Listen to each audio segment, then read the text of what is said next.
বাসে মিনি বাসে ওঠা যাত্রীদের ভোগান্তি আরও বাড়তে চলেছে। 2 দফার ভোট এখনো বাকি, আর নির্বাচনের দিকে তাকিয়ে এবার শহর কলকাতা থেকে উঠতে চলেছে বহু বাস এবং মিনি বাস। ফলে আগামী 2 সপ্তাহ নিত্যযাত্রীদের কপালে বাস ভোগান্তি ভালোই রয়েছে, এমনই আশঙ্কার কথা জানিয়েছে বাস মালিকদের সংগঠনগুলো। উল্লেখ্য সেটা এখানেই জানিয়ে রাখি, আসছে শনিবার লোকসভা নির্বাচন হবে পূর্ব এবং পশ্চিম মেদিনীপুর, ঝাড়গ্রাম, পুরুলিয়া এবং বাঁকুড়ায়। আর শেষ দফা মানে 7ম দফায় ভোট হবে কলকাতা আর 2 24 পরগনায়। যা জানা যাচ্ছে, আগামী 27 এবং 28 তারিখ শহর এবং শহরতলির 90% বাস তুলে নেওয়া হবে।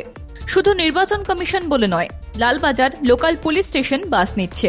ফলে আগামী 2 সপ্তাহ বাসের সংখ্যা তুলনামূলকভাবে অনেকটাই কম মিলবে রাস্তায়। কিছু বাস মালিকরা জানাচ্ছেন যে 90% বাস তুলে নেওয়া হলে যাত্রী ভোগান্তির চরমে পৌঁছতে পারে।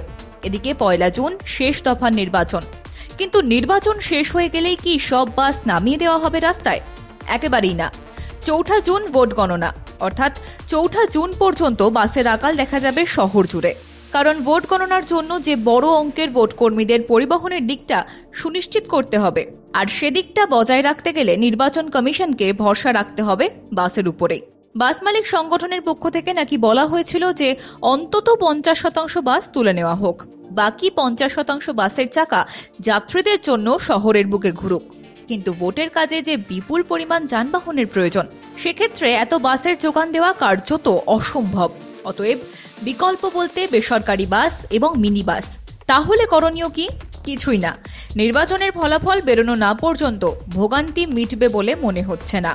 বিজনেস প্রাইম নিউজ, জীবন হোক অর্থবহ।